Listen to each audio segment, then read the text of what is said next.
এবার ছেলেটা যখন কাছে গেছে, লোকজন বলছে, বাবা যাই মা এত কষ্ট করে তোরে পরীক্ষা দেওয়ার জন্য টাকাগুলো গোছায় তোরে পরীক্ষায় পাস করে তুই চাকরি করেছিস রে। ও যুবক, তোমারই সেই জনম, দুঃখিনী মা আর নাই। ওই খোকা ব্যাগ থেকে লাল শাড়ি খানা বার করে মার গাঢ় পরে দেয়, মা মা গো মা, আমার লাল শাড়ি খান পরার আগে তুমি কেমন করে মা গো সাদা শাড়ি পরলে? একটু দাঁড়াও মাইরে দেখি, নয়ন ভৈরা মাইরে দেখি রে গ্রামবাসী, একটু দাঁড়াও মাইরে দেখি, সাদা কাপড় পরাইয়া খাট মাইরে শোভাইয়া, মাইরে আমার কই যাইতা চলাইয়া রে গ্রামবাসী, একটু দাঁড়াও মাইরে দেখি।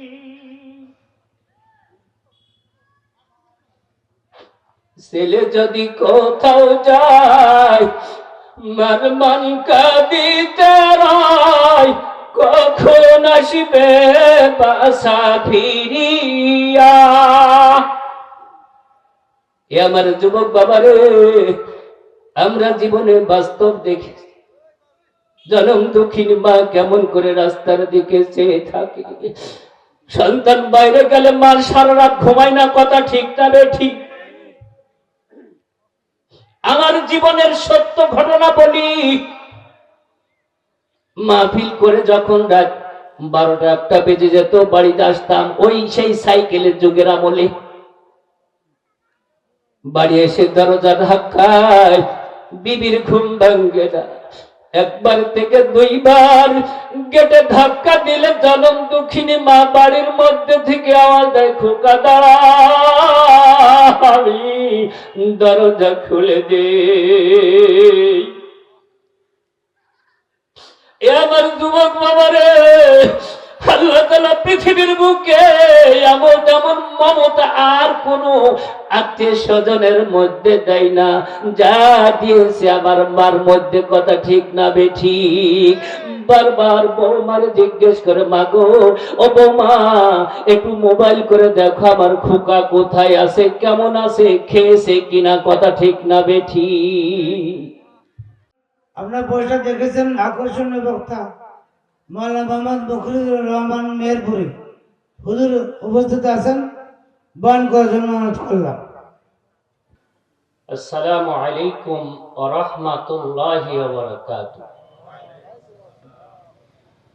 ভাই, আপনারা কি রাগ করেছেন?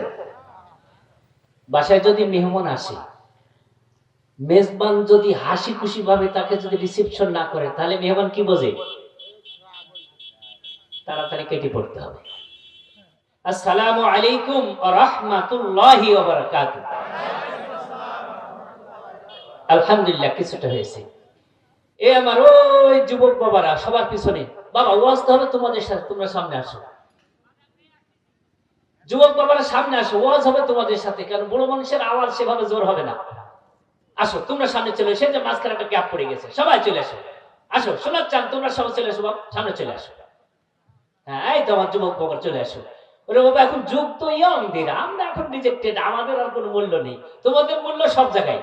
এই মাঝখানে একটা গ্যাপ পড়ে গেছে, মাঝখানে গ্যাপটা পূরণ করেন, যেহেতু লোকজন এখন আসা শুরু হবে, পরবর্তীতে দেখা যাচ্ছে আপনাদের ওই টানাটানি ঝামেলা হবে, এই জন্য মাঝখানে গ্যাপ রাখা যাবে না, মাঝখানে গ্যাপ রাখা যাবে না। মাঝখানে গ্যাপ রাখলে কে বসবে বলেন তো? আপনারা কি শয়তানকে খুশি করতে এসেছেন না আল্লাহকে খুশি করতে? কারে খুশি করতে আসছেন? লিল্লাহি তাকবীর, লিল্লাহি তাকবীর। আলহামদুলিল্লাহ, আলহামদুলিল্লাহ নাহমাদুহু ওয়া নাস্তাঈনুহু ওয়া নাস্তাগফিরুহু ওয়া নু'মিনু বিহি ওয়া নাতাওয়াক্কালু আলাইহি ونعوذ بالله من شرور أنفسنا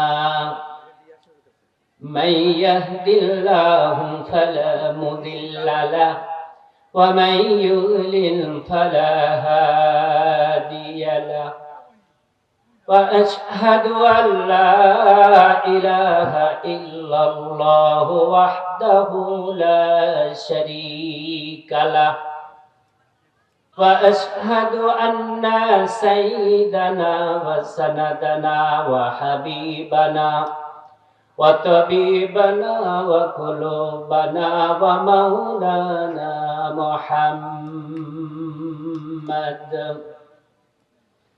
أرسله بالحق بشيرا ونذيرا وداعيا إلى الله بإذنه وسراجا منيرا فقد قال الله تعالى في كلامه المجيد والفرقانه الحميد أعوذ بالله من الشيطان الرجيم بسم الله الرحمن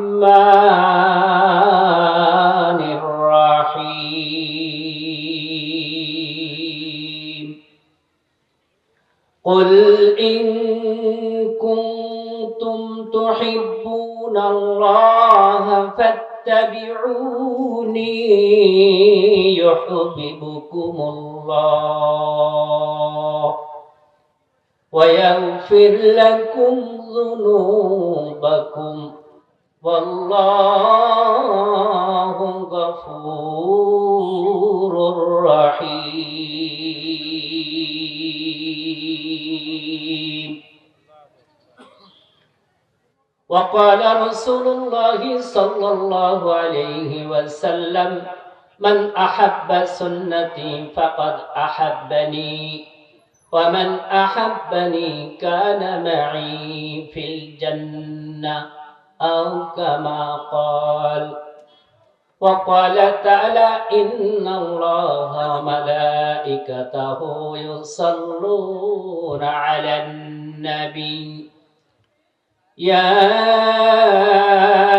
أيها الذين آمنوا صلوا عليه وسلموا تسليما সবাই দরুদ ইব্রাহিম পাঠ করুন اللهم صل على محمد وعلى آل محمد كما صليت على إبراهيم وعلى آل إبراهيم إنك حميد مجيد اللهم بارك على محمد وعلى آل محمد كما باركت على إبراهيم وعلى آل إبراهيم إنك حميد مجيد بلغ العلا بكماله كشف الدجى بجماله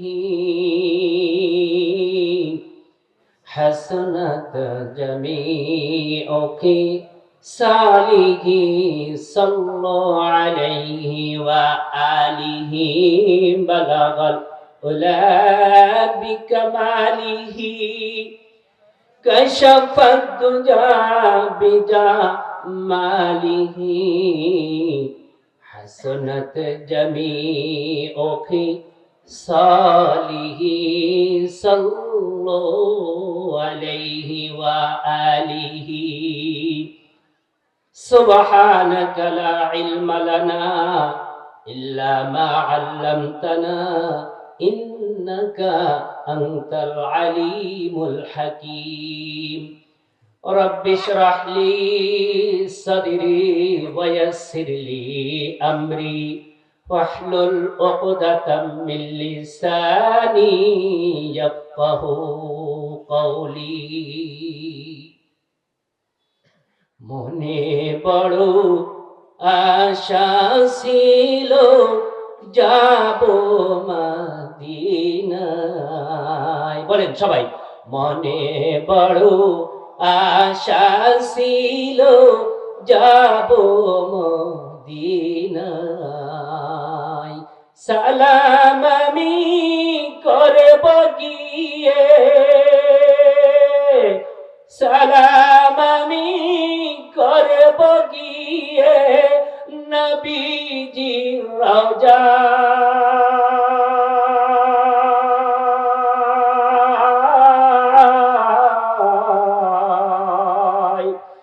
মনে বড় আশা ছিল যাব মদিনায়। মদিনায় যেতে কার না মনে চাই ভাই? আমাদের সবার মনে চায় না? একটু অন্তর থেকে দরদ ধরে আল্লাহর কাছে কাকতি আল্লাহ যেন আমাদেরকে নবীর রওজা মোবারক জিয়ারত করার তৌফিক দান করেন, আমিন। আরব সাগর পাড়ি দেব, নেই যে আমার তরি,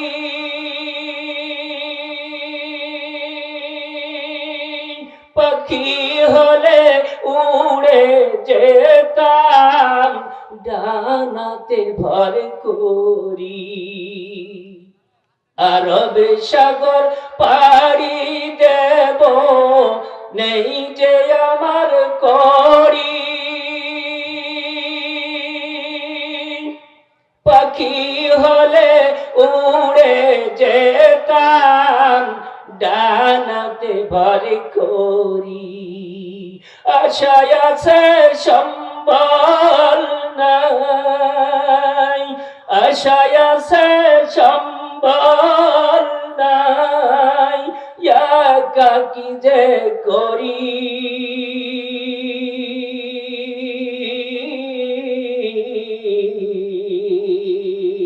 মনে বড় আশা ছিল যাব মদিনায়, বলেন মনে বড় আশা ছিল যাব মদিনায়। কাফেলাতে কে যাও তোমরা, কে যাও বায়া তোরি, ও ভাই আমায় একটু সঙ্গে লও না, একাকী যে করি। কাফেলাতে কে যাও তোমরা, কে যাও বায়া তোরি, ও ভাই আমায় একটু সঙ্গে লও না, একাকী যে করি। আমায় যদি সঙ্গে না লাও নবীর মদিনা,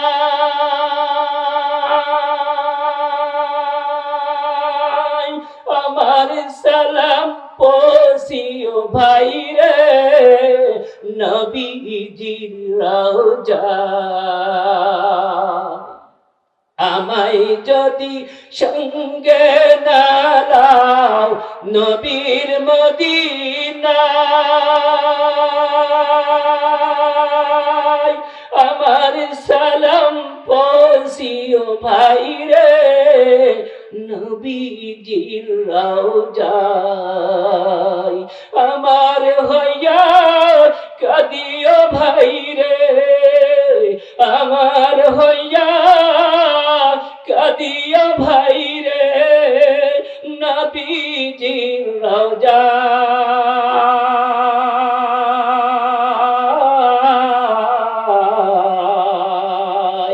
মনে বড় আশা ছিল যাব মদিনায়, সালাম আমি করব গিয়ে, সালাম আমি করব গিয়ে নবীজির রওজা।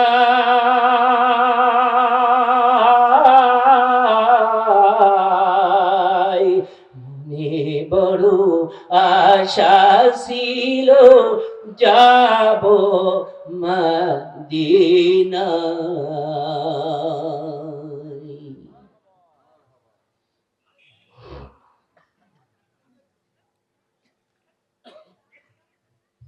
মাঝপাড়া ইউপি হোসেনপুর সিদ্দিকিয়া দারুল উলুম কওমিয়া হাফিজিয়া মাদ্রাসা ও তিনখানার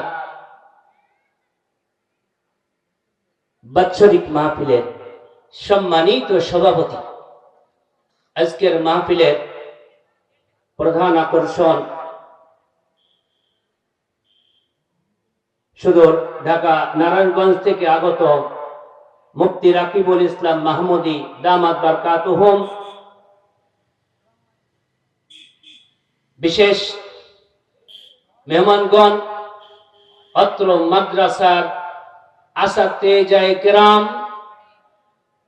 তোলাবায়ে আজিজ, উপস্থিত দিন দরদি মুসলিম ভাইরা, পর্দার অন্তরালের মা ও ভগ্নীরা, এই বাৎসরিক মাহফিলে উপস্থিত হতে পেরে আপনারা খুশি না বেজার? খুশিটুকু এমন করে বললে হবে নাকি একটু আনন্দের সাথে বলতে হবে? এই মাহফিলে আপনারা উপস্থিত হতে পেরে খুশি না বেজার? তো সেই খুশিটুকু হৃদয় উজাড় করে মহান মালিককে একটু দরাজ কণ্ঠে জানাই দিই আলহামদুলিল্লাহ।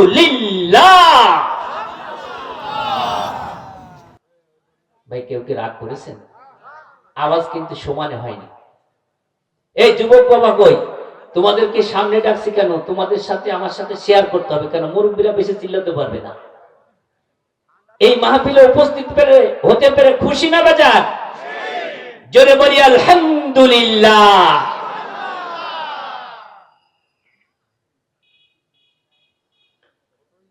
আলহামদুলিল্লাহ। কোরআনী মাদ্রাসা, হাফেজি মাদ্রাসার মাহফিল।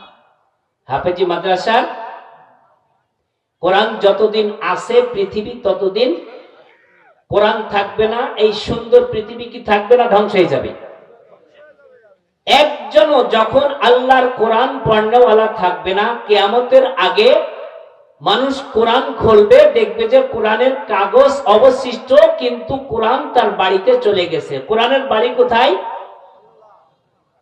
বাল হুয়া কুরআনুম মাজিদ ফি লাওহিম মাহফুজ। এই কোরআনের বাড়ি কোথায়? কোরআন কেন এসেছে দুনিয়ায়? হুদাল্লিল মুত্তাকিন, হুদাল্লিন নাস,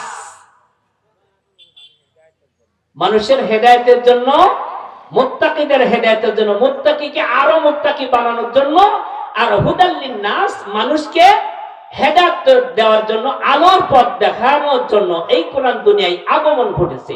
এখন যেই আলো আমার জীবন আলোকিত করবে, আমার পরিবার, আমার সমাজ, আমার রাষ্ট্র, যেই আলোয় আলোকিত করবে, যেই সমাজ দুর্নীতি মুক্ত, রাষ্ট্র দুর্নীতি মুক্ত হবে যেই কোরআনের মাধ্যমে। কোরআন ছাড়া কি সম্ভব ভাই? কোরআন ছাড়া কি সম্ভব? কোরআনের ভয় যদি মানুষের মধ্যে না থাকে, মদিনার মানুষগুলো তাদের নিত্যদিনের সঙ্গী ছিল কি মদ না? মদ তাদের নিত্যদিনের সঙ্গী ছিল। আল্লাহ নবী কাছে আল্লাহ তাআলা কোরআনের মধ্যে বলতেছেন, লা তাকরাবুস সালাহ, তোমরা নামাজের কাছে যেও না। মানে মদটা কিভাবে দেখেন, আল্লাহ কিন্তু একবারে মদকে নিষেধ করেন না। এখন মদ্যপ অবস্থায় যদি নামাজে যায় কি অবস্থা হয় ভাই? ওই যে ড্রেনের মধ্যে একজন মদ খেয়ে বুধ হয়ে ড্রেনের মধ্যে পড়ে রয়েছে, আর কুকুরের কাজ তো যেখানে উঁচু দেখে সেখানে ঠ্যাং তোলে। কি ভাই কথা ঠিক না বেঠিক? এখন কুকুর যেতে দেখে দেখছে ড্রেনের মধ্যে কি যেন উঁচু হয়ে রয়েছে, ও তো মদ খেয়ে বেহুশ হয়ে হা করে পড়ে রয়েছে, ওদের ঠ্যাং তুলে ঠিক ওর মুখের উপরে যায় ঝাড়া শুরু করেছে। কে রে আমার মুখে আবার মধু দিলি রে? ও কি মধু? কুকুরে কি দিয়েছে মুখে? এর মদ। যে মদ খেলে কি হয়? নেশাগ্রস্ত। আর আল্লাহ তাআলা সূরা ওয়াকিয়ার ভিতরে প্রথম থেকে বর্ণনা করেছেন। দেখেন কি সুন্দর করে, জান্নাতে মদ থাকবে, কিন্তু সেই মদে কোনো নেশা থাকবে, সেই মদে কোনো মাথার ব্রেন বিকৃত হবে না। প্রাথমিকভাবে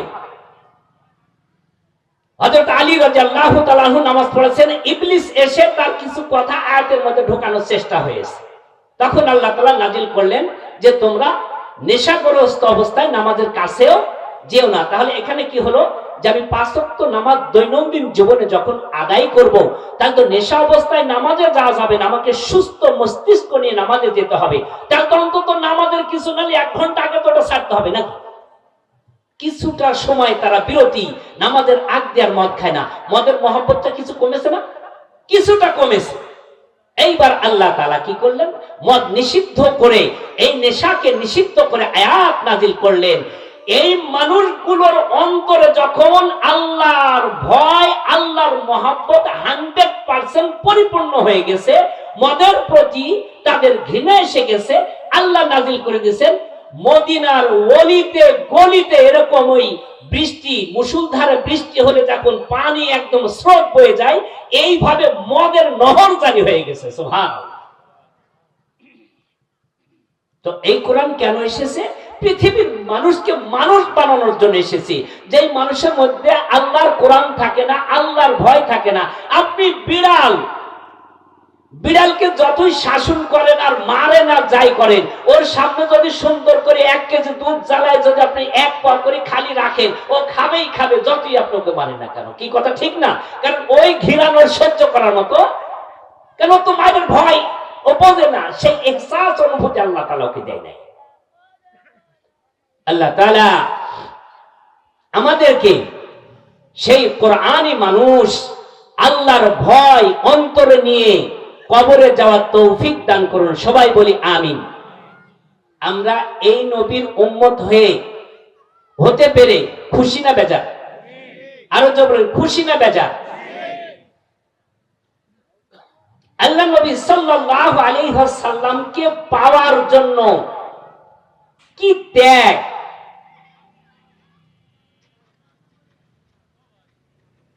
আমরা জানি আমাদের নবী মাতৃগর্ভে থাকাকালীন 6 মাস থাকাকালীন বাবা মারা গেছে। 6 বছর বয়স। একদিন দিনের নবী খেলাধুলা করতেছে।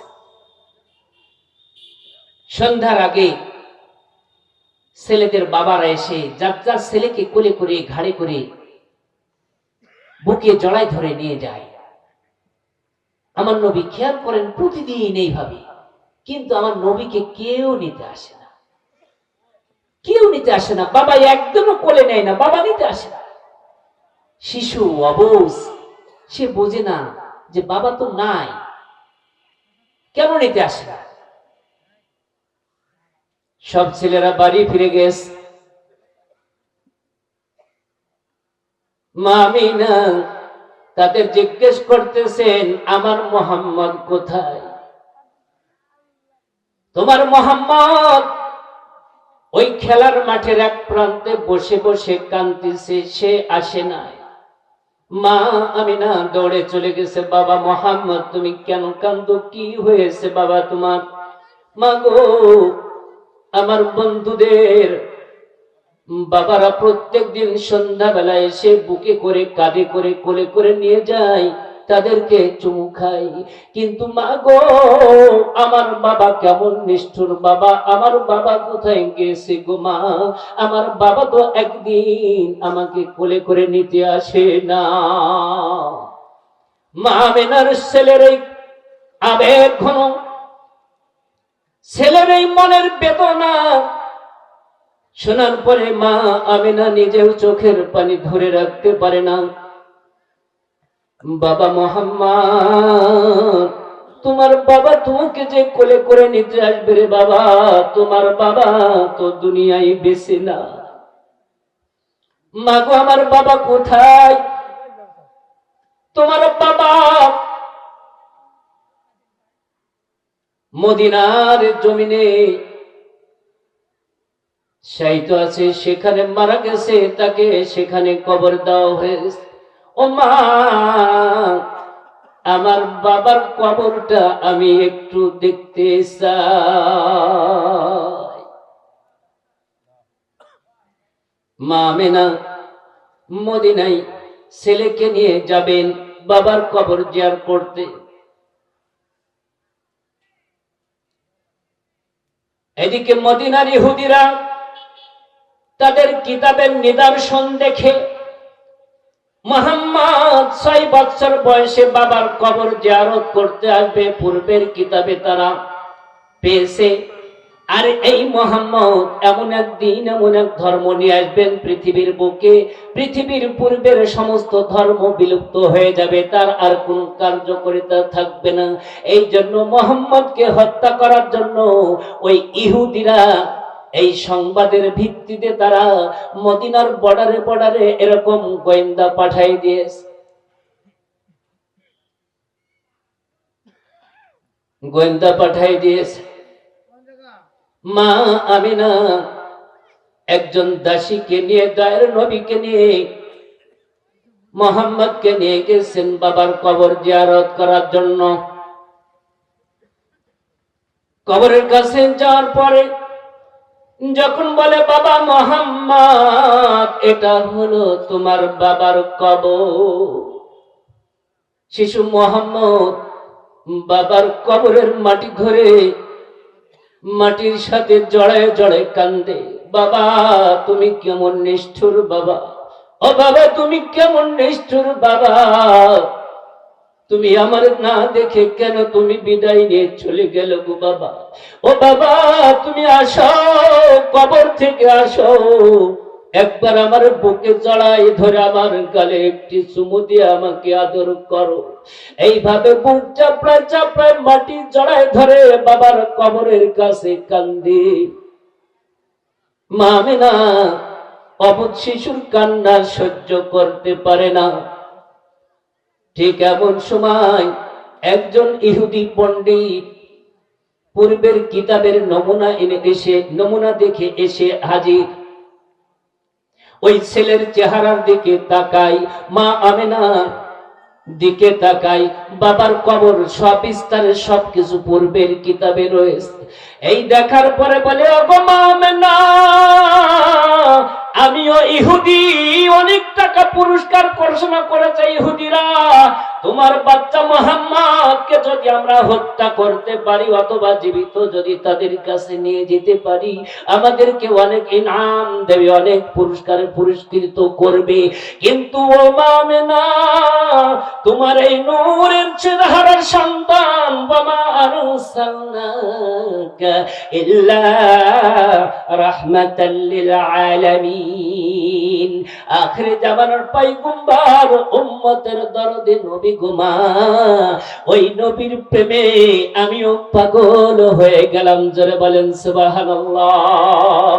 আমিও ইহুদিদের গোয়েন্দা বিভাগের লোক, কিন্তু মা গো তোমার কলিজার টুকরো সন্তানের কিছু হোক এইটা আমি চাই না। ওই মুহাম্মদের প্রতি আমার মহব্বতের কারণে মা তোমাকে বলি, এই মদিনাতে তুমি আর বেশিক্ষণ অপেক্ষা করো না। মাগো যত দ্রুত সম্ভব এই মদিনা ত্যাগ করে তুমি মক্কায় চলে যাও, না হলে ইহুদিরা যদি টের পায় তোমার সন্তানদের হত্যা করবে। ইহুদি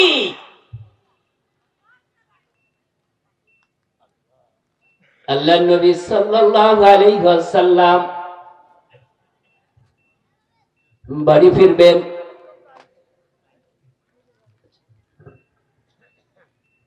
লিল্লাহি তাকবীর, জোরে লিল্লাহি তাকবীর, লিল্লাহি তাকবীর। প্রধান বক্তার আগমন, প্রধান বক্তার আগমন, প্রধান বক্তার আগমন। লিল্লাহি তাকবীর, সুবহানাল্লাহ ওয়ালহামদুলিল্লাহ, লা ইলাহা, সুবহানাল্লাহ ওয়ালহামদুলিল্লাহ, সুবহানাল্লাহ ওয়ালহামদুলিল্লাহ, মাবি নে বান্ধব নাই রে মাবি নে বান্ধব নাই রে ভাবে সংসার জুড়িয়া ভেবে দেখো কি করছো এ মায়ের লাগিয়া ভেবে দেখো কি করছো এ মায়ের লাগিয়া সন্তানেরও কিছু হলে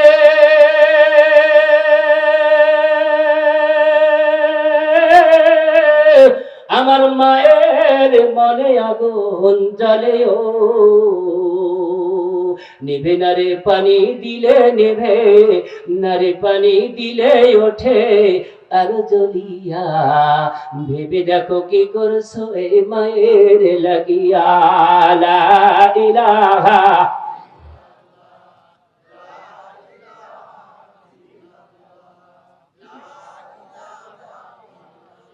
লা ইলাহা ইল্লাল্লাহু মুহাম্মাদুর রাসূলুল্লাহ সাল্লাল্লাহু আলাইহি ওয়াসাল্লাম। মা আমিনা কলিজার টুকরো মুহাম্মদকে নিয়ে ফিরে আসতেছেন। পথিমধ্যে এমন জ্বর উঠেছে, পথিমধ্যে মা মারা গেল, বাবা নাই। বাবার কবর জিয়ারত করতে যে জনম দুঃখিনী মা, সেই মারেও হারালেন আমার দয়ার নবী, মায়ার নবী, ইয়েতিম নবী আমার। বাবার কবর জিয়ারত করতে এসে পৃথিবীর বুকে সব থেকে ছায়া, সব থেকে মায়া, সবচেয়ে মমতাময়ী মা, মার মতো আপন পৃথিবীর বুকে কি আর কেউ হয় ভাই? একটু জলে বলেন হয়? মার মতো আপন কি কেউ হয়? মার মতো আপন কেউ, মার মতো আপন কেউ হয় না। এই প্রসঙ্গে একটি ঘটনা বলে মূল আলোচনায় যাব। অত্যন্ত গরিব, বেশিরভাগ আমাদের উত্তরবঙ্গে দেখা যায়, একেবারে হত দরিদ্র। যারা ধনী তো আকাশে ধনী, আর যারা হত দরিদ্র একদম নিম্নে। বাবা জন খাটে, বহুত কষ্টে ছেলেটারে লেখাপড়া করেছে। এসএসসি পরীক্ষার সময় হয়েছে। পরীক্ষার আগে রেজিস্ট্রেশন করা লাগে না ভাই? বেশ কিছু টাকা লাগে না? পরে লাগে পরীক্ষার ফি, আগে রেজিস্ট্রেশন। বাবার কাছে বলছে, বাবা বহুত কষ্ট করে এই পর্যন্ত এসেছি, আমার রেজিস্ট্রেশনের টাকা লাগবে, টাকা দাও। বাবা রাগান্বিত হয়ে বলে, খোকা আমি তো তোমাকে আগেই বলেছি লেখাপড়া আমাদের গরিব মানুষের জন্য নয়, ওগুলো হলো সচ্ছল পরিবারের জন্য।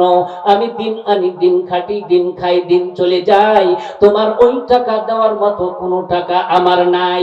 বাবা লেখাপড়া বাদ দাও, কোনো কাজ হবে না, আমার সাথে চলো, সারাদিন পরের জমিনে লগদ লগদ কাজ করে যা দেবে তাই দিয়ে আমাদের সংসার চলবে, লেখাপড়ার তোমার কোনো দরকার নাই, বাবা চলো। বাবা এই বলে বাড়ি থেকে চলে গেছে। খোকা 10টি বছর সাধনা করে এসএসসি পরীক্ষা দেবে, মনের আশা, কত আশা, লেখাপড়া শিখবে, একটু চাকরি করবে। কিন্তু বাবা এমন কথার উত্তর দিয়েছে, সে একেবারে মানসিক ভাবে ভেঙে পড়েছে, হাঁটুর মধ্যে মাথা গোজায় ফুপায় ফুপায় কাঁদতেছে। কিছুক্ষণ পরে জনম দুঃখিনী মা বাড়িতে আসলেন। এ খোকা তুই কেন কাঁদছিস? কি হয়েছে রে বাবা, তুই এইভাবে কেন ফুপায় ফুপায় কাঁদতেছি? মাগো যদি তোমরা আমার পরীক্ষা দেওয়ার সুযোগ করে না দেবে, তাহলে এত কষ্ট করে এই পর্যন্ত আমাকে কেন আনলে গো মা? আর আগে আমার লেখাপড়া বন্ধ করে দিতে পারতে, কি হয়েছে বল দেখি। বলছে বাবার কাছে রেজিস্ট্রেশনের টাকা চেয়েছি, বাবা বলছে পড়াশোনার দরকার নাই, চল আমার সাথে নিড়নি নে, মাথাল নে, চল মাঠে চলে যাই, পরের জমিনে কাজ করলে নগদ খরচ পাওয়া যাবে। ও মা যদি না পারবে কেন আমাকে এই পর্যন্ত নিয়ে আসলে? জনম দুঃখিনী মা খোকারে তুলে ধরে বুকের সাথে জড়াই ধরে কান্দে, ওরে খোকা তোর জনম দুঃখিনী মা থাকতে তোর কেন এত চিন্তা? তোর মা বেঁচে আছে, বাবা না দিলে আমি মা জানি তোর টাকা লাগবে। হাঁসের ডিম, মুরগির ডিম, একটা হাঁস একটা মুরগি এইভাবে বিক্রি করে করে আমি তোর টাকা জোগাড় করে রেখেছি। জোরে বলেন সুবহানাল্লাহ। কি মায়ের করে নাই কাজ? ও ভাই, মায়ের খরচ করে এখন মানুষের অভাব নাই। সেই দিন আমরা জানি বাবা মারা গেছেন, বাবাকে দেখি নাই। ভাই পান বিক্রি করে টাকা দিতেন মাদ্রাসা আসার সময়। আবার জনম দুঃখিনী মা তার গচ্ছিত টাকা গোছাই রাখছে, আমার কলিজার টুকরো সন্তানের লাগবে, সেখান থেকেও তিনি গোছাই গোছাই দিতেন। যারা ওইভাবে লেখাপড়া শিখেছে আমাদের জামানায় আমরা জানি। এখনকার বাচ্চারা বোঝে না অভাব কি জিনিস, তারা অনুভব করে না। সন্তান মার গালে চুমু খাই, মা গো, সন্তানকে বলে অমুক জায়গায় টাকা রেখেছি, যা স্কুলে যে তুই রেজিস্ট্রেশন করে আয়, তুই পরীক্ষা দিবি, সব করবি। তাড়াতাড়ি টাকা নিয়ে স্কুলে চলে যায়, টাকা দিয়ে রেজিস্ট্রেশন করে যথাসময়ে পরীক্ষা দেয়, পরীক্ষায় পাস করে। কিন্তু কলেজে ভর্তি হলে অনেক টাকা দরকার, ও চিন্তা করে আর পড়ার দরকার নাই। ঢাকার শহরে যে দেখি কোনো একটা ছোটখাটো চাকরি পাই কিনা। ঢাকার শহরে চলে গেছে, ছোট একটা চাকরি পেয়েছে। এই চাকরি করে মাস শেষ হয়ে বেতন পেয়েছে। ওই বেতনের টাকা দিয়ে ওই জনম দুঃখিনী মার জন্য একখানা শাড়ি কিনেছে, বাবার জন্য লুঙ্গি কিনেছে, গেঞ্জি কিনেছে, ছুটি পেলে বাড়ি আসবে। এমন সময় হঠাৎ করে টেলিগ্রাফ গিয়েছে ওই সন্তানের কাছে, জরুরি টেলিগ্রাফ গিয়েছে। মোবাইলের যুগ তখন ছিল না, অনেক আগের ঘটনা। জরুরি টেলিগ্রাফ যাওয়ার পরে সাথে সাথে ব্যাগ গোছাই নিয়ে বাড়ি, কোম্পানি ছুটি দিয়েছে, বাবা জরুরি বাড়ি চলে যাও, তোমার বাড়ি থেকে টেলিগ্রাফ আসছে। ওই সন্তান বাড়ি চলে আসছে, গ্রামে ঢুকেছে। গ্রামের লোকজন ঢুকে যার সাথে দেখা হয় সালাম দেয়, ভালো মন্দ জিজ্ঞেস করে। কিন্তু গ্রামের মানুষগুলো কেমন যেন নিস্তব্ধ, তাদের মধ্যে কোনো হাসি খুশি নাই, তাদের ভিতরে কোনো আনন্দ নাই। প্রত্যেকের চোখে পানি ছলছল করতেছে, ওর মনের মধ্যে কেমন যেন খটকা লাগে। কি ব্যাপার, গ্রামের মানুষগুলো এমন ভাবে ই করতেছে কেন? আমি সালাম দিলে মাথা নিচু করে তাদের প্রত্যেকের চোখে পানি, হাসি খুশি নাই, বিষয়টা কি? এইভাবে এক কদম দুই কদম করে বাড়ির দিকে আগায়। এবার বাড়ির দিকে প্রায় দেখা যায় বাড়ি। এমন সময় তাকায় দেখে গ্রামের বহুত মানুষ তাদের বাড়ির পাশে বসে রয়েছে। শেষ বিদায়ের পালকিখানা, ওইখানে কে যেন সাদা কাপড় পরে ওই পালকির মধ্যে শুয়ে রয়েছে। এবার ছেলেটা যখন কাছে গেছে, লোকজন বলছে, বাবা মা এত কষ্ট করে তোরে পরীক্ষা দেওয়ার জন্য টাকাগুলো গোছায় তোরে পরীক্ষায় পাস করে তুই চাকরি করেছিস রে। ও যুবক, তোমারই সেই জনম দুঃখিনী মা আর নাই। ওই খোকা ব্যাগ থেকে লাল শাড়ি খানা বার করে মার গার উপর দেয়, মা মা গো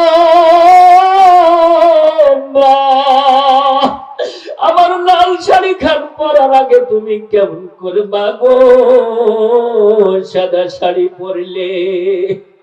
একটু দাঁড়াও মাইরে দেখি, নয়ন ভৈরা মাইরে দেখি রে গ্রামবাসী। একটু দাঁড়াও মাইরে দেখি, সাদা কাপড় পরাইয়া খাট মাইরে শোবাইয়া, মাইরে আমার কই যাইতা চলাইয়া রে গ্রামবাসী। একটু দাঁড়াও মাইরে দেখি।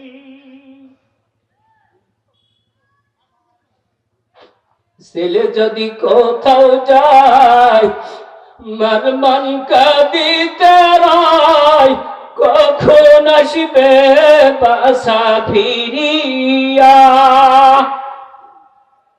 এ আমার যুবক বাবারে, আমরা জীবনে বাস্তব দেখেছি জনম দক্ষিণ মা কেমন করে রাস্তার দিকে চেয়ে থাকে। সন্তান বাইরে গেলে মা সারা রাত ঘুমায় না, কথা ঠিক না ঠিক? আমার জীবনের সত্য ঘটনা বলি, মাহফিল করে যখন রাত 12টা 1টা বেজে যেত, বাড়িতে আসতাম ওই সেই সাইকেলের যুগের আমলে। বাড়ি এসে দরজা ধাক্কায় বিবির ঘুম ভাঙ্গে না, একবার থেকে 2বার গেটে ধাক্কা দিলে জনম দুঃখিনী মা বাড়ির মধ্যে থেকে আওয়াজ দেয়, খোকা দাঁড়া, আমি দরজা খুলে দে। এ আমার যুবক বাবারে, আল্লাহ তাআলা পৃথিবীর বুকে এমন এমন মমতা আর কোন আত্মীয় স্বজনের মধ্যে দেয় না যা দিয়েছে আমার মার মধ্যে, কথা ঠিক না বেঠিক? বারবার বৌমারে জিজ্ঞেস করে, মা গো, ও বৌমা একটু মোবাইল করে দেখো আমার খোকা কোথায় আছে, কেমন আছে, খেয়েছে কিনা, কথা ঠিক না বেঠিক? ছেলে যদি কোথাও যায় মার মন কাঁদিতে রয়, কখন আসবে বাসা ফিরিয়া। কে ডাকবে আর খোকা বলে, মজা দি মর যাই গো মরে। কে ডাকবে আর খোকা বলে, মজা দি মর যাই গো মরে।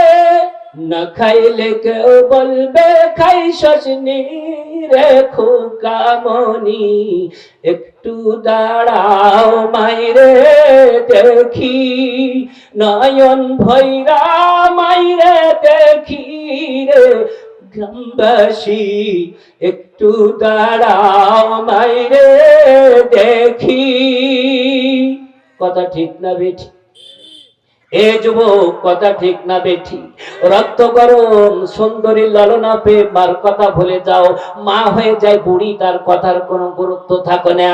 এ যুবক, ভালো করে খেয়াল করে শোন, ওই আমার জনম দুঃখিনী মা পাগলিনী হোক আর যাই হোক, মূর্খ হোক আর যাই হোক, আমার মায়ের অবদান যদি আমার জীবন থেকে চলে যায়, আমার জীবনের কোনো কিছু থাকে না, কথা ঠিক না বেঠিক? কথা ঠিক না বেঠিক ভাই? মা যদি পাগলিনী হয়, ওই মায়ের সব অবদান আমার।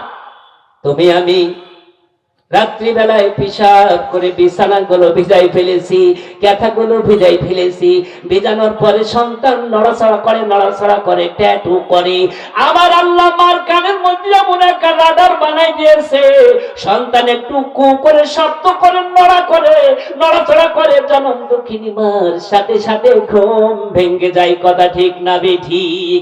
তাড়াতাড়ি তোমার আমার ঠান্ডা লেগে নিউমোনিয়া হবে, ঠান্ডা লাগবে, কাশি হবে, ওই ভয়ে জনম দুঃখিনী মা আমার সব কথাগুলো পাল্টাই, একটার পর একটা পাল্টা থাকি।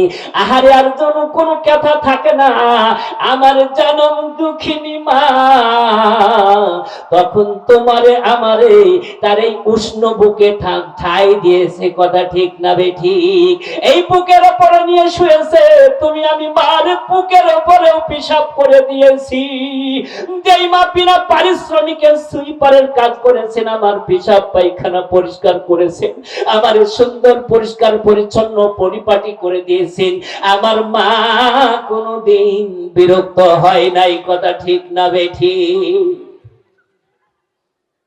দয়াল নবী মায়ের নবী জনম দুঃখিনীর মারে, হারে নবী আমার কান্নাই পাগল। দাদার আশ্রয়ে চলে গেলেন, 10 বছর বয়স, 9 বা 10 বছর বয়সে দাদাও চলে গেলেন। দাদা চলে যাওয়ার পরে দায়িত্ব দিয়ে গেলেন চাচা আবু তালিবের কাছে, কথা ঠিক না? এই আবু তালিব অভাব অনটনের সংসার, ব্যবসায় মার খেতে খেতে একদম দেউলিয়া হয়ে গেছে। অভাব অনটনের সংসার। আমার দয়ার নবীকে কেমন মহব্বত করতেন, কেমন ভালোবাসতেন আবু তালিব। নিজের সন্তানরা ক্ষুধায় আমার দয়ার নবীর মুখে খাবার না তুলে নিজের সন্তানদেরকেও দিতেন না। সুবহানাল্লাহ বলে। ভাই সুবহানাল্লাহ বলতে কি আপনাদের কষ্ট হচ্ছে? পয়সা লাগতেছে? সুবহানাল্লাহ কিন্তু কোরআনের আয়াত। কি সুবহানাল্লাহ কোরআনের? সুবহানাল্লাযী আসরা বিআবদিহি লাইলাম মিনাল মাসজিদিল হারামি ইলাল মাসজিদিল আকসা। একবার সুবহানাল্লাহ, সুবহানাল্লাহ মধ্যে কয়টা অক্ষর আছে ভাই? 9টা। কয়টা অক্ষর আছে? একটু জোরে আওয়াজ দেন, কয়টা অক্ষর আছে? ও ভাই এটা আমার বদ অভ্যাস, আমি আবার ওই নীরবে ওয়াজ করতে পারি না। আমার সাথে একটু সাই দিবেন, সাড়া দিবেন। লিল্লাহি তাকবীর, লিল্লাহি তাকবীর। হাত তুলে, হাত তুলে। লিল্লাহি তাকবীর, লিল্লাহি তাকবীর। হাত নামান। মানে কেউ ঘুমাচ্ছে কিনা একটু মাঝে মাঝে চেক করতে হবে তো। আমার একটু গরম পানি লাগবে, গরম পানি রাখতে হবে। সুবহানাল্লাহ ওয়ালহামদুলিল্লাহ লা ইলাহা, সুবহানাল্লাহ ওয়ালহামদুলিল্লাহ, সুবহানাল্লাহ ওয়ালহামদুলিল্লাহ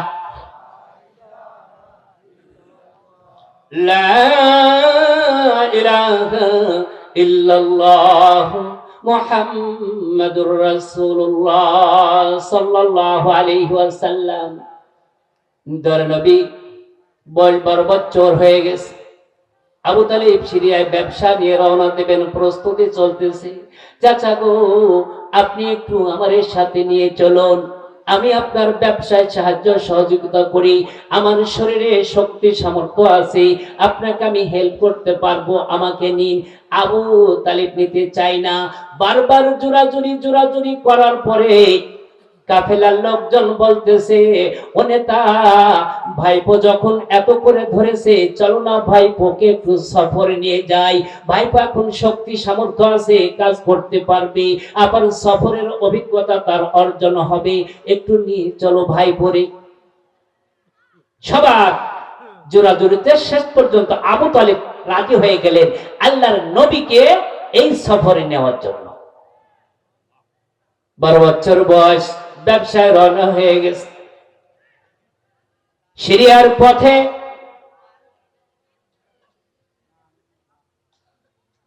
রওনা হয়ে গেছেন আবু তালিব ব্যবসা বাণিজ্যের জন্য কাফেলা নিয়ে। ওই পথের মধ্যে একজন ইহুদি পণ্ডিত, যেই পণ্ডিত পূর্বের কিতাবে এই আখেরি জামানার পয়গম্বর নবী মুহাম্মদুর রাসূলুল্লাহ সাল্লাল্লাহু আলাইহি ওয়াসাল্লামের সকল সিম্পটম তাদের কিতাবের মধ্যে যা আছে তার সবিস্তারে সবকিছু পড়ে মুখস্থ করে ওই সেই নবীর সাক্ষাতের অপেক্ষায় ওই জায়গায় 1 বছর নাই, 2 বছর নাই, 1 যুগ নাই, 2 যুগ নাই, 2 যুগের বেশি 26টা বছর ওই পথের মাঝে কাটাই দিয়েছেন এই নবীর সাক্ষাতের পাওয়ার জন্য। জোরে একবার বলবেন সুবহানাল্লাহ। কত বছর? 26টা বছর এই নবীর সাক্ষাৎ পেয়ে নিজেকে ধন্য করার জন্য 26টা বছর অপেক্ষা করতেছে ওই ইহুদি পণ্ডিত। তাহলে তার দিলে কতটা মহব্বত নবীর, কেমন মহব্বত নবীর। 26 বছর ধরে যেই কাফেলা যায় তাদেরকে দাওয়াত করে খাওয়াই, ওই দাওয়াত করে নিয়ে তাদের মধ্যে খোঁজে ওই সেই মোহাম্মদ আছে কিনা যার বয়স 12। বাবার নাম আব্দুল্লাহ, মায়ের নাম আমেনা, তার নাম মোহাম্মদ, পিতার কাছে দাদার নাম আব্দুল মুত্তালিব, চাচার নাম আবু তালিব। খোঁজ করে দেখে যে না, মেলে না। হঠাৎ করে ওই পণ্ডিত একদিন খেয়াল করে দয়ার নবী মুহাম্মদুর রাসূলুল্লাহ সাল্লাল্লাহু আলাইহি ওয়াসাল্লাম মুরব্বিদের সাথে গিয়েছেন। তিনি ছোট মানুষ, মুরব্বিদের সাথে একসাথে যদি যাওয়া হয় অনেক সময় মুরব্বিদেরকে এড়িয়ে তাদেরকে আলাদা জায়গায় রেখে এই ইয়ং ছেলেগুলো মুরব্বি তাদের সাথে আমার তো আসলে মানায় না, আমি একটু দূরে আলাদা বসে, এরকম করেন না ভাই? একটু আলাদা। আল্লাহ রাসূল সাল্লাল্লাহু আলাইহি ওয়াসাল্লাম কাফেলা থেকে একটু আলাদা জায়গায় যে একটা মরা গাছ, কি গাছ ভাই?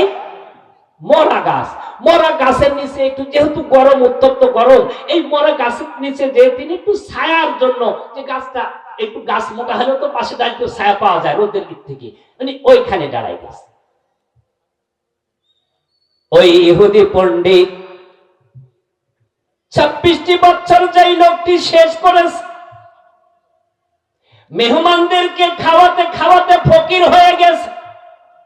26টি বছর এইভাবে মেহমানদেরকে নিয়ে আপ্যায়ন করেন, যেই কাফেলা আসে তাদেরকে তিনি আপ্যায়ন করান। হঠাৎ করে তিনি খেয়াল করে দেখলেন ওই সেই মরা গাছটাই হঠাৎ করে সুন্দর সবুজ পাতায় ভরে গেছে। একবার সুবহানাল্লাহ বলবেন না? দয়ার নবীর আগমনে গাছের ছায়ার গাছের নিচে যখন গেছি, নবীর বরকতে শত শত বছর হাজার হাজার বছর পূর্বের মরা গাছ, ওই মরা গাছ আবার জীবিত হয়ে গেছে। সুবহানাল্লাহ। ওই পণ্ডিতের মাথা খারাপ হয়ে গেছে, আরে এই তো পেয়েছি দীর্ঘ 26 বছরের সাধনা, এই লোকটির পাওয়ার জন্য জীবন যৌবন শেষ করলাম, অর্থ করি সব শেষ করে পথের ফকির হতে বসে, মানুষকে দাওয়াত খাওয়াতে খাওয়াতে আমি একদম নিঃস্ব হয়ে গেছি। আমার সৌভাগ্য আজকে মনে হয় সেই সূর্যের সাক্ষাৎ আমার জীবনে হবে। সুবহানাল্লাহ। এইবার চলে গেছে দলনেতার কাছে, আবু তালিবের কাছে গেছে।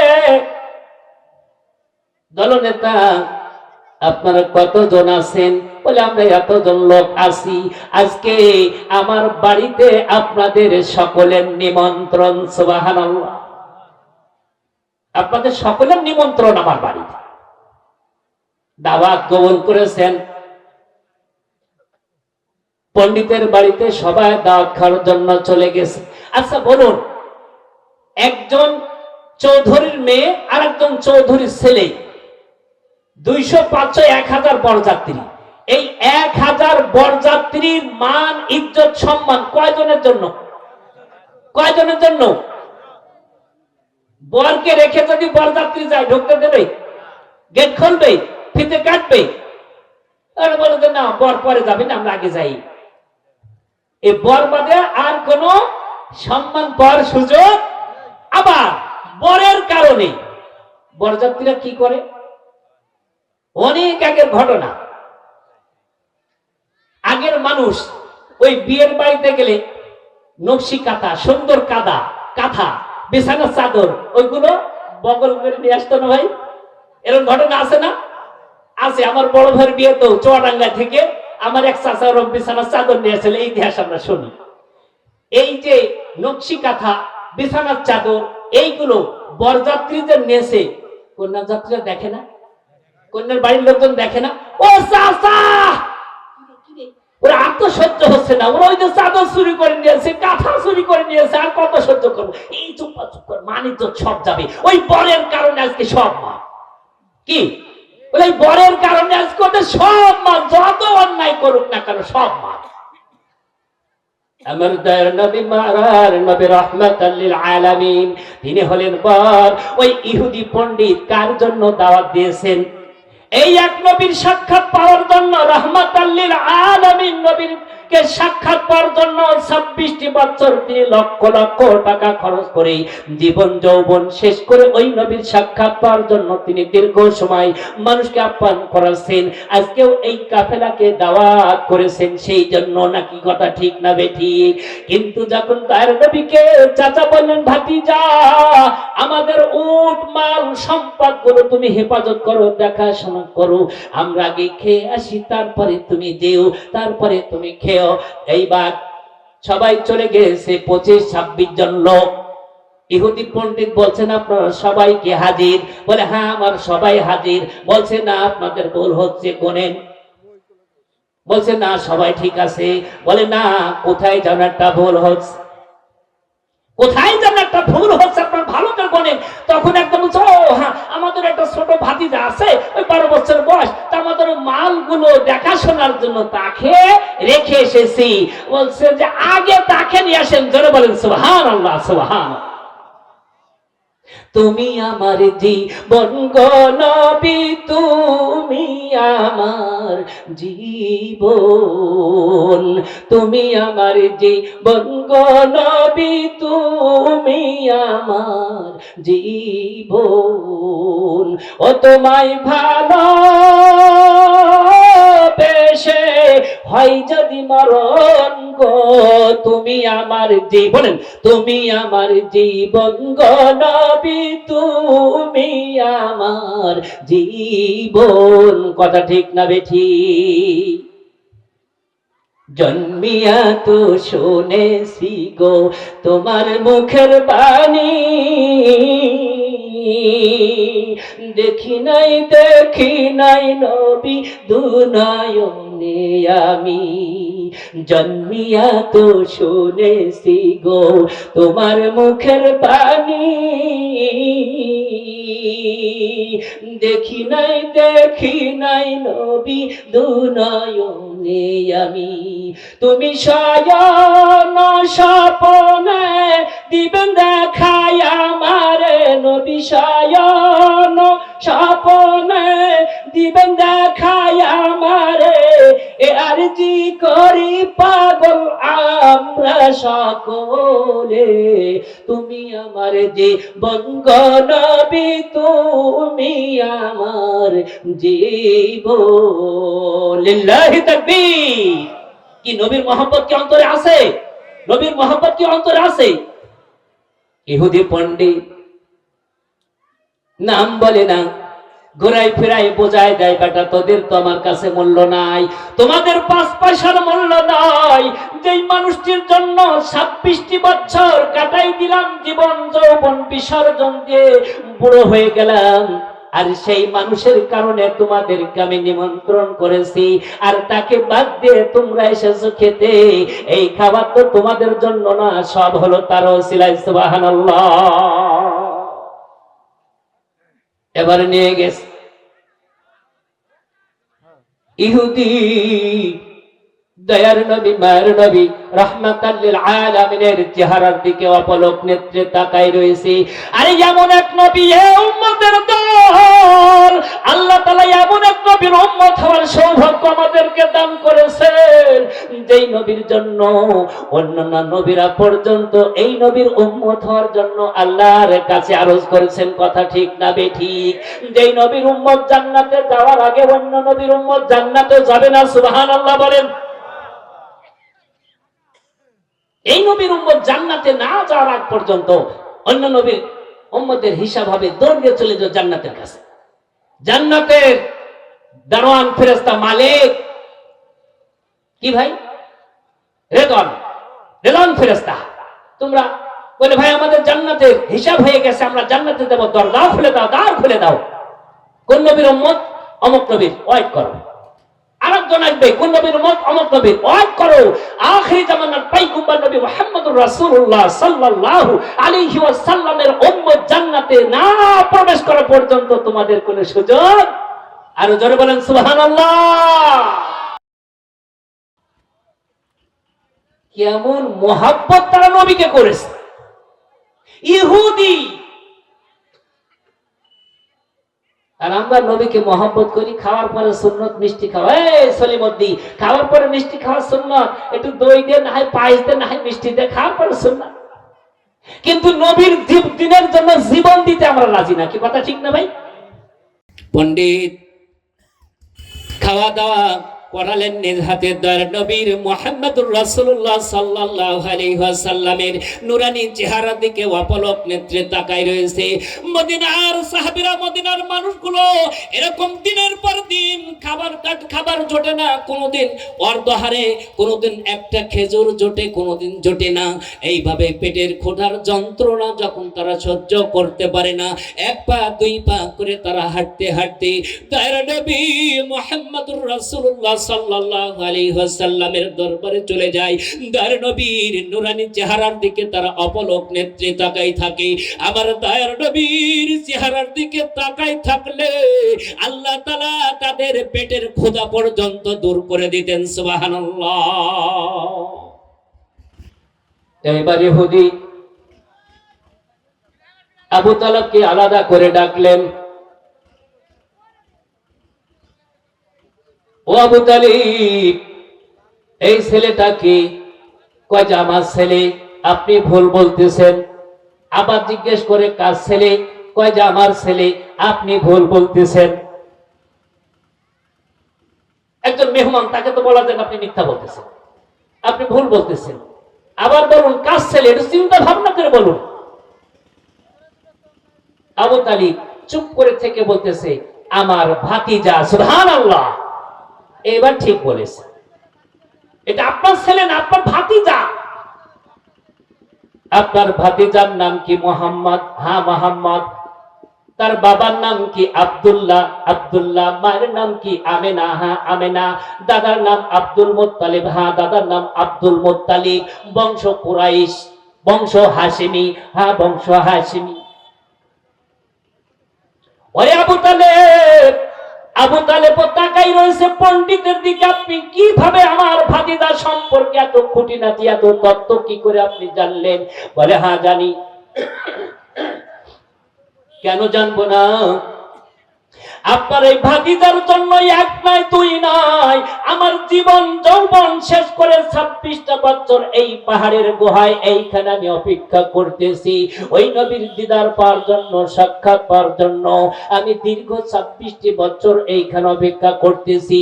ওই নবীর অপেক্ষায় কত হাজার হাজার মানুষকে এই কাফেলা, এই রাস্তা দিয়ে যারা যায় তাদেরকে আমি মেহমানদারি করি। আর ওই গাছটা আখিরি জামানার নবী আসলে মরা গাছে তাজা হয়ে যাবে, আমাদের কিতাবে সবিস্তারে বর্ণিত আছে। ওই জন্য এই নবীর জন্য 26টা বছর অপেক্ষা করছি রে আবু তালিব। ওরে আবু তালিব, আমি তো চিনি তোমার ভাতিজা আখিরি জামানার পয়গম্বর, উম্মতের দরদি নবী আমার। ওই নবী উম্মতের দরদি নবী, যেই নবী উম্মতের জন্য সারা জিন্দেগি দুনিয়ার জমিনে কেঁদে গেছেন। 63 বছর পর্যন্ত পেট ভরে নবী আমার খাই নাই। এই গুনাহগার উম্মতের জন্য শুধু মালিকের দরবারে কাঁদছে, মাবুদ রব্বি হাবলি উম্মতি, রব্বি হাবলি উম্মতি। আল্লাহ আমার গুনাহগার উম্মতরে তুমি maaf করে দাও। জোরে বলেন সুবহানাল্লাহ। আল্লাহ আমার গুনাহগার উম্মতরে তুমি maaf করে দাও। ও আমার ভাইরা, ও আমার বাবাজিরা, ও মাঝ পড়ার ভাইরা, বাবারা, যুবক ভাইরা, মারা, হাতে ধরি পায়ে পড়ি মাগো।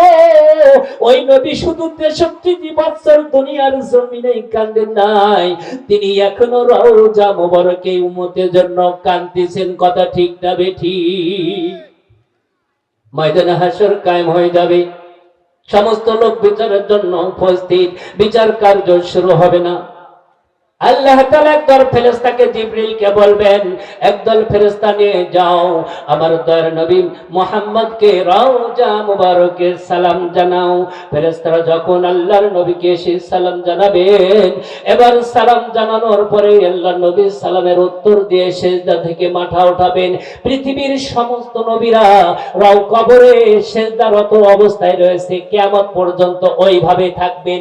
নবীরা কিন্তু কবরে মৃত্যু না। কথা ঠিক না ঠিক? শুধু নবীরাই নয়,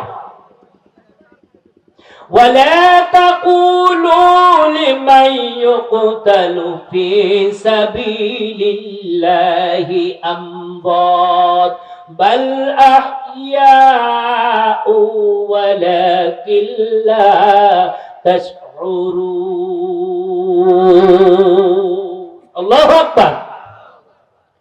যারা আল্লাহর রাস্তায় জীবন দিয়েছে, যারা আল্লাহর রাস্তায়, আল্লাহর দিন, আল্লাহর জমিনে কায়েম হও, আমরা সবাই কি চাই না? হাত তোলেন তো, কারা চাই? লিল্লাহি তাকবীর, লিল্লাহি তাকবীর। আমরা তো মুসলমান, আমার মুসলমান তো আগে না আমার দল আগে? আমার ঈমান আগে নাকি আমার দল আগে? কেন আমি তো মুসলমান। আমি তো ওই কারামিয়া, বেঈমান, আউল ফাউল বাউল। আপনারা জানেন না একজন বাউল আল্লাহ সম্পর্কে কটূক্তি করে সে গ্রেফতার হয়েছে?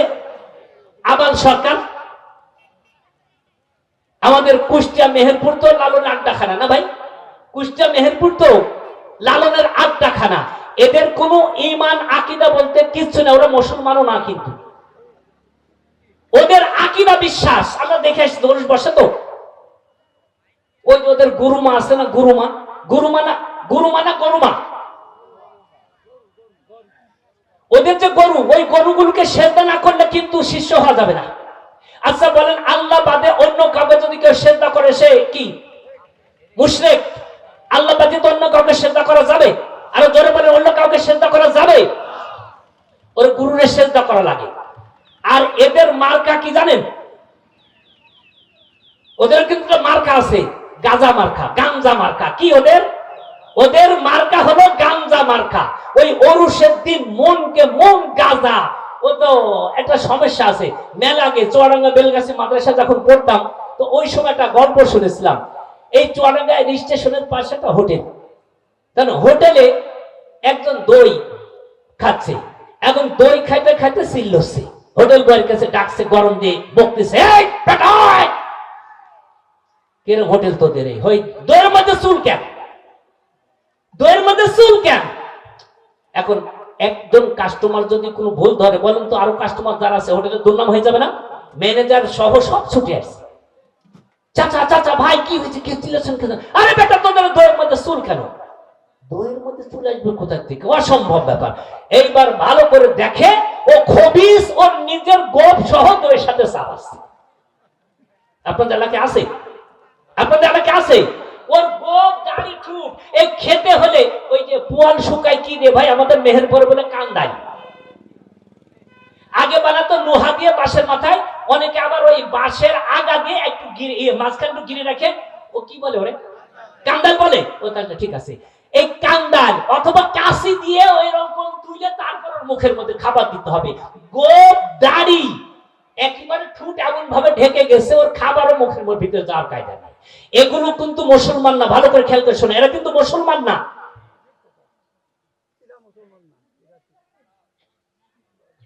এখন গুরু, এই গুরুর গরুমা, এই মাজার থেকে ওপরে হলো গরুমা আর নিচে হলো খা। বুঝেছেন? ভেঙে বলবো না। এইখান থেকে একটু হলো গরুমা, আর মাজার থেকে নিচে থেকে ব্যবহার করা ওদের জন্য জায়েজ। গরুমারেও রাত্রি সারা রাত একসাথে জিকির করে, লাইট বন্ধ করে সারা রাত এবার ওদের ওই আবুল ফাবুল কারবার করে, কে কার বউ নিয়ে শুয়ে থাকে, সকালবেলা ইলাহি কান্ড এলাকায় সব ছড়ায় যায়। আমার নিজ এলাকায় বাড়ি একদম ছোটবেলা থেকে দেখে আসছে। আর আরেকটা তথ্য আছে, ওদের একটা মেডিসিন আছে, ওই মেডিসিন খেলে কিন্তু আপনার শরীরে কোনো রোগ থাকবে না। রাজি আপনারা? আপনার কি রাজি? ইমান থাকবে না তো? পায়খানা, পিশাব, মাসিকের রক্ত আর শুক্রকীট, বীর্য, এই চারটা ভাইজে ওর একটা ওষুধ বানায়, ওর নাম হলো প্রেম ভাজা। আচ্ছা বলেন তো, এটা খাওয়া হারাম না হালাল? কিন্তু ওদের মুরিদ হলে আপনাকে খাওয়াই লাগবে। ওদের মুরিদ হলে আপনাকে খাওয়াই লাগবে। নাম হলো কি ভাজা? প্রেম ভাজা। আচ্ছা বলেন, এরা কি মুসলমান? একটু জোরে বলেন, এরা কি মুসলমান?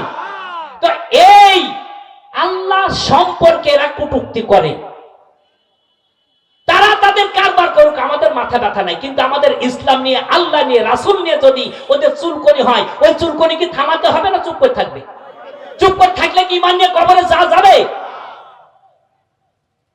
আপনারা মিডিয়া দেখেন না, কুল আউযু বিরাব্বিন নাস। এই নাস মানে কি? মানুষ না, আরবি শব্দ। আরে জানোয়ার গুলো কয় কি? আরে আল্লাহ তো কোরআনে বারবার কইছে নাস নাস নাস, তোরা শুধু বারবার নাস বারবার। কত বড় স্পর্ধা! আবার কিছু নাস্তিক তাদেরকে সমর্থন করে কথা বলেন, ঠিক না বেঠিক? এই নাস্তিকদেরকেও বয়কট করতে হবে, ওদেরকে যারা সমর্থন করবে তাদেরকেও বয়কট করতে হবে, কথা ঠিক না বেঠিক? লিল্লাহি তাকবীর, লিল্লাহি তাকবীর। বেঈমানের দল কোথাকার! নাস্তিকদের কেন আমরা সমর্থন করবো? আমি যদি মুসলমান, কিন্তু যারা সমর্থন করে তারা তো মুসলমান না, মুসলমানের লেবাস নিয়ে চলে। যে কথা বলছিলাম, ওয়ালা তাকুলু লিমান ইয়াকতালু ফি সাবিলিল্লাহি আমওয়াত, যারা আল্লাহর রাস্তায় জীবন দিয়েছে এরা মৃত না জীবিত? শহীদরা মৃত না, কার কথা? বাল আহইয়াউ ওয়ালাকিন লা তাশউরুন, ওরা জীবিত কিন্তু এই ব্যাপারে তোমাদের শউর নাই, জ্ঞান নাই, ফিকির নাই। আসলে তোমরা জীবিত এটা তোমরা বুঝো না। আল্লাহ রাসূল সাল্লাল্লাহু আলাইহি সাল্লাম ইরশাদ করেছেন, শহীদদের কার হাত কাটা, কার কান কাটা, কার পা কাটা, কার গলা কাটা, এইভাবে জান্নাতের মধ্যে সবুজ পাখির আকৃতি করে ওরা জান্নাতের মধ্যে উড়ে বেড়ায়, ওরা মৃত না। আর পৃথিবীর সমস্ত নবীও জীবিত, কবরের মধ্যে রয়েছে কিভাবে? সেজদারত অবস্থায়। যে কথা বলতেছিলাম, রাহমাতাল লিল আলামিন দয়ার নবী মুহাম্মদুর রাসূলুল্লাহ সাল্লাল্লাহু আলাইহি ওয়াসাল্লাম সালাম দিয়ে নবী আমার রওজা মুবারক থেকে উঠবেন। হযরতে জিবরিল সহ ফেরেশতারা বলবেন, ইয়া রাসূলুল্লাহ, ইয়া হাবিবাল্লাহ, নবী গো, জান্নাতের পানি দিয়ে কত সুন্দর করে আপনার গোসল দিলাম, আপনাকে রওজা মুবারকে শায়িত করলাম, কিন্তু নবী গো, আপনার সারা গায়ে কাদা কোথা থেকে আসলো?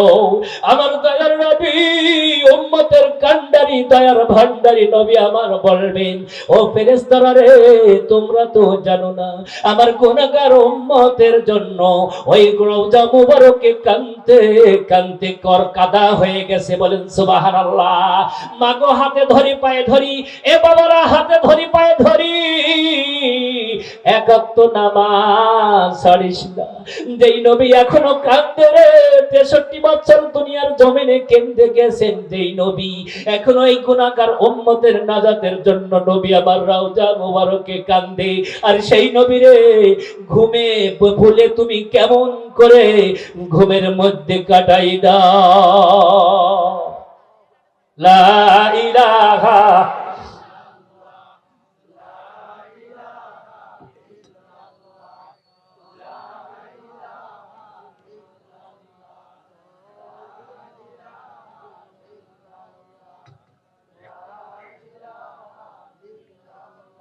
সুবহানাল্লাহ ওয়ালহামদুলিল্লাহ লা ইলাহা সুবহানাল্লাহ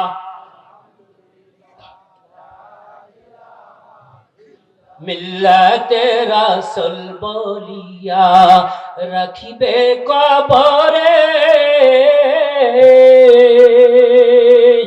একে একে আপন জনে যাবে রে সিঁড়ি সিঁড়ি। মিল্লাতে রাসূল বলিয়া রাখিবে কবরে, একে একে আপন জনে যাবে ছেড়ে। সেদিন তুমি যদি যাও গো ভুলে নবী, সেদিন তুমি যদি যাও গো ছেড়ে আমায় তরাইবে কে? তুমি আমার জীবন গো রাসূল, তুমি আমার জীবন, তুমি আমার জীবন গো রাসূল, তুমি আমার জীবন। লা ইলাহা 3.5 হাত জায়গা পাবি, পাবি না রে বিছানা।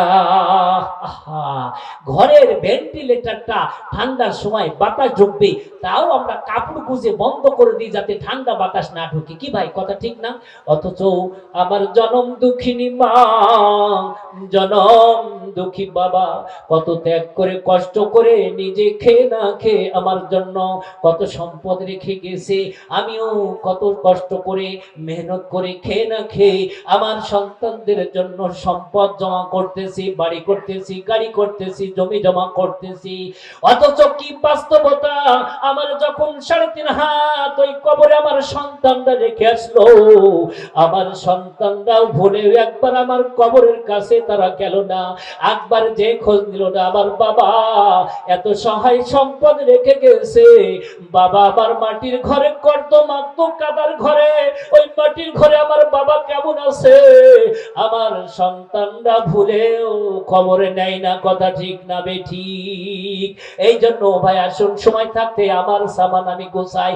আমি যেমন দুনিয়াতে ব্যাংকে আমরা টাকা জমা করি অ্যাকাউন্টে, এই হায়াতে আপনার আমার হায়াতান তৈকিবা, এই হায়াতান তৈকিবার মধ্যে যদি আপনি আমি নিজ হাতে নিজের হাতে থাকাকালীন যদি পরকালীন ব্যাংক অ্যাকাউন্ট হাবিব ব্যাংকে যদি অ্যাকাউন্ট না খুলি, সেখানে যদি আমার কিছু টাকা পয়সা না থাকে, আমার কবরের বিপদে সেই দিন কিন্তু আমার পাশে কেউ থাকবে না, কথা ঠিক না বেঠিক?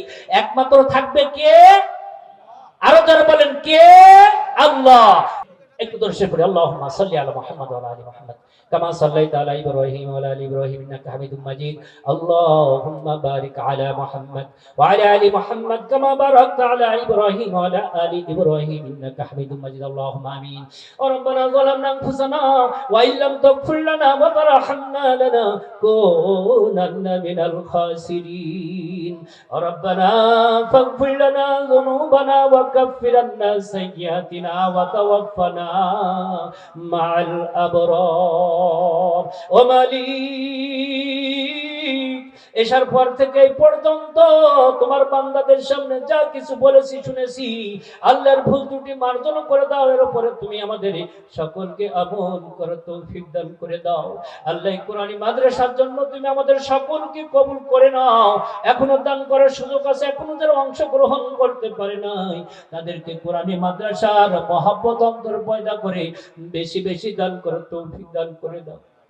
আল্লাহ, তোমার বান্দারা যে নিয়তে দান করেছে, আল্লাহ কারণ বাবা নাই, মা নাই, আমি হতভাগা, বাবা নাই, মা নাই, তোমার বান্দাদের সাথে হাত তুলেছি, তোমার বান্দা বান্দীদের সাথে আমার মা বাবারও জিন্দেগির গুনাহ তুমি মাফ করে দাও। আয় আল্লাহ, পৃথিবীর বুকে সবচেয়ে দামি মা, আমাদের যাদের মা কবরে, বাবা কবরে, এই দানের ওসিলায় মা বাবার কবরকে জান্নাতুল ফেরদাউসের বাগিচা বানায়া দাও। আল্লাহ, বান্দা বান্দীদের দানকে কবুল করে বিপদ আপদ বালা মুসিবত রোগ বালা দূর করে দাও। মই মুরব্বির কবরের সদকে জারি হিসাবে কবুল ও মঞ্জুর করে নাও। আয় আল্লাহ, আমাদের সকলের জিন্দেগির গুনাহ তুমি মাফ করে দাও। আল্লাহ, তোমার নবীর খাঁটি আসে, তোমার নবীর মুহিব্বিন, কোরআনের মুহিব্বিন, আল্লাহ নামাজি হিসাবে তুমি আমাদেরকে কবুল করে নাও। সুবহানা রাব্বিকা রাব্বিল ইজ্জাতি আম্মা ইয়াসিফুন ওয়া সালামুন আলাল মুরসালিন ওয়াল হামদুলিল্লাহি রাব্বিল আলামিন।